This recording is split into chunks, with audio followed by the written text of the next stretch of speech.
தாராபுரம் நகர்மன்ற கூட்டத்தில் காரசார விவாதம். விலையில்லா விருந்தகத்தை அகற்ற உத்தரவு.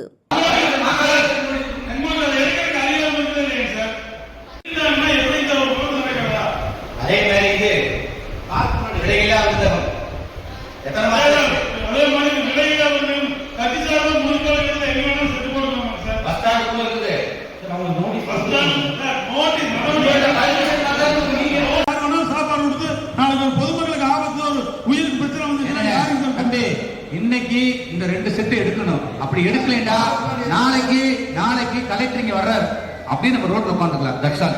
திருப்பூர் மாவட்டம் தாராபுரம் நகர்மன்ற கூட்டத்தில் பல்வேறு பிரச்சினைகள் குறித்து காரசார விவாதம் நடைபெற்றது.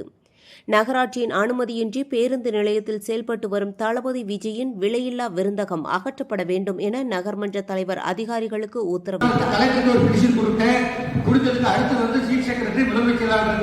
இவங்களுக்கு ஒரு லெட்டர் கொடுத்துள்ளாங்க. அதாவது நேரடியாக நகராட்சி நிர்வாகத்தோட அதிகாரிகள் வந்து ஒரு கட்சிக்கு ஆதரவா இருக்காங்கன்னு நம்ம கொடுத்தோம். 45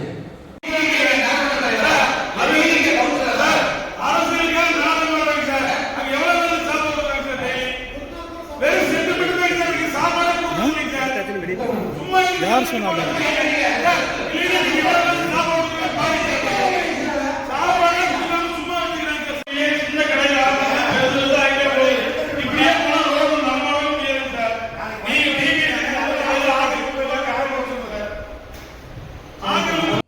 கூட்டத்தில் குடிநீர் தட்டுப்பாடு, தூய்மை பணிகள், புதிய பேருந்து நிலையம் உள்ளிட்ட பிரச்சினைகள் குறித்து உறுப்பினர்கள் விவாதித்தனர். நகராட்சிக்கு நிலுவை நிதி வழங்கப்படாதது, நிரந்தர ஆணையாளர் இல்லாதது மற்றும் காலி பணியிடங்கள் நிரப்பப்படாதது குறித்து நகர்மன்ற தலைவர் குற்றம் சாட்டினார்.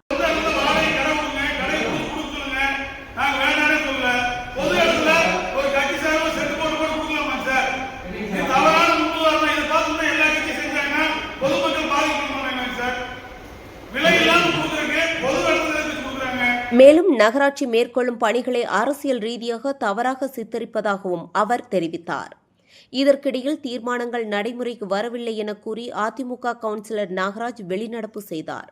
பரபரப்பான சூழலில் நடைபெற்ற இந்த கூட்டத்தில் மொத்தம் 52 தீர்மானங்கள் நிறைவேற்றப்பட்டன. வேதா நியூஸ் செய்திகளுக்காக செய்தியாளர் முனியப்பன்.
திருப்பூர் மாவட்டம் தாராபுரம் நகராட்சி.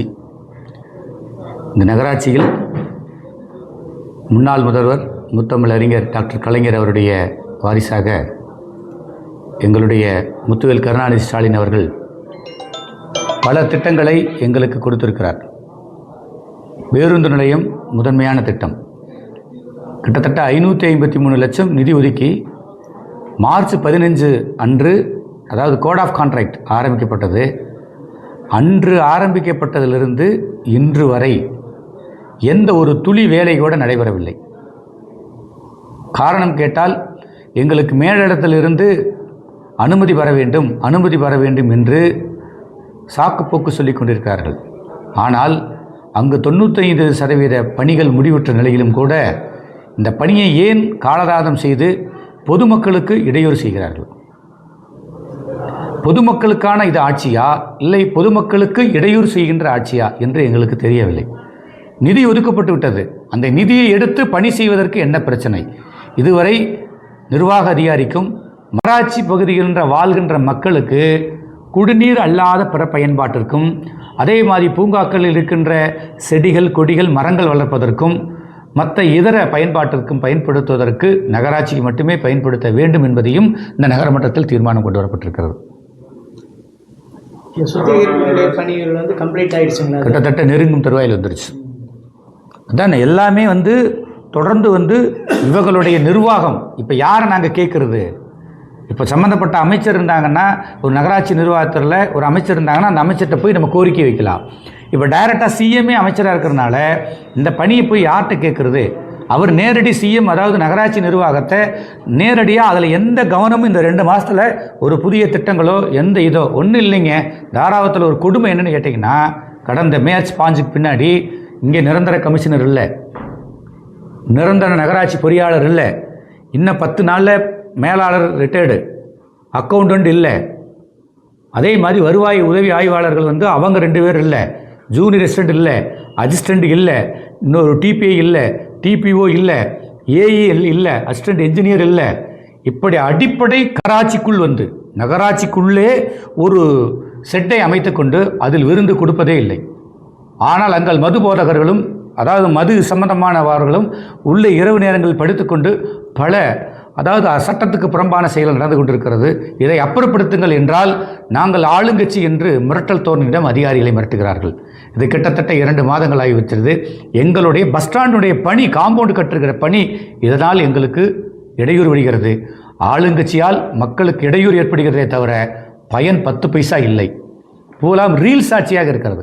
நகராட்சி நிர்வாகம் அன்றாடம் ஒரு ட்ரைனேஜ் அள்ளுவதும் அடிப்படை வேலைகளை செய்வதும் நாங்கள் செய்து கொண்டிருந்தால் அதை தாவேகா நிர்வாகிகள் அவர்கள் கூட போய் நின்று கொண்டு அதை தாங்கள் செய்வதாக பொய்யான ரீல்ஸை கொடுக்கிறார்கள். இது ஒரு கேவலமாக இருக்கிறது. கடுமையாக உழைத்திருக்கிறோம். 4.5 ஆண்டுகள் இதுவரை இல்லாத அளவுக்கு திட்டங்களை தாராபுரம் நகராட்சிக்கு கொண்டு வந்திருக்கிறோம். 24 கோடி சுத்திகரிப்பு நிலையம் கொண்டு வந்திருக்கிறோம்.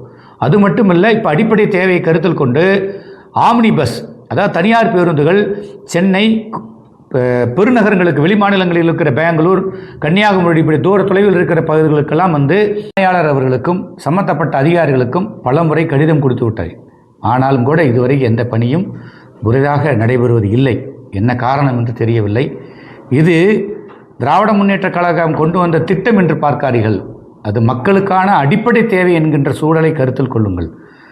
தாய்மார்களும் குழந்தைகளை வைத்துக்கொண்டும் முடியாதவர்களும் ஒரு மாற்றுத்திறனாளிகளும் நிற்பது கூட இடமில்லாமல் இந்த வெயிலிலும் காற்றிலும் சிரமப்பட்டு கொண்டிருக்கிறார்கள். பணி முடியப்பெறவில்லை என்றால் நீங்கள் சொல்வது சரி, ஆனால் முடிவுற்ற பணியை காலதாமதம் செய்கிறார்கள்.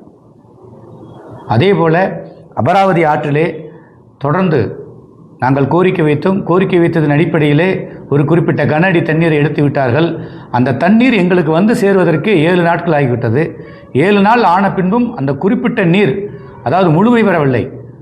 அந்த வந்த நீர் முழுமை பெறாத காரணத்தினால் இப்பொழுது அமராவதி அணையில் நீர்மட்டம் உயர்ந்துள்ளது. மீண்டும் குடிநீர் தட்டுப்பாடு ஏற்பட்டுவிட்டது. ஒரு வாரத்திற்கு ஒரு முறை தான் தண்ணீர் கொடுக்க வேண்டிய கட்டாய சூழல் இருக்கிறது. ஆகையால் இங்கே தாராபுரம் நகராட்சி, சுற்று வட்டார கிராம பகுதிகள், அது மட்டுமில்லாமல் கால்நடைகளுக்கு உயிர்நீராக இந்த அமராவதி அணையை மீண்டும் எங்களுக்கு குடிநீருக்காக திறக்கப்பட வேண்டும். அதேபோல் தூய்மை பணியாளர்களுடைய பணி காலம் ஏப்ரல் 14ஆம் தேதியுடன் முடிவுற்றது. ஆனால் ஏப்ரல் 10 மே 14, ஜூன் 14, இன்று ஜூலை 14 வந்துவிட்டது. இன்றோட கிட்டத்தட்ட 3 மாதங்கள் முடிவிட்டது. மீண்டும் எங்களுடைய ஆட்சி காலங்கள் வந்திருந்தால் நாங்கள் நிச்சயமாக இந்த தூய்மை பணியாளர்களை நிரந்தரப்படுத்துவதற்கான அனைத்து பணிகளும் செய்து கொண்டு இருந்தோம். ஆனால் இப்பொழுது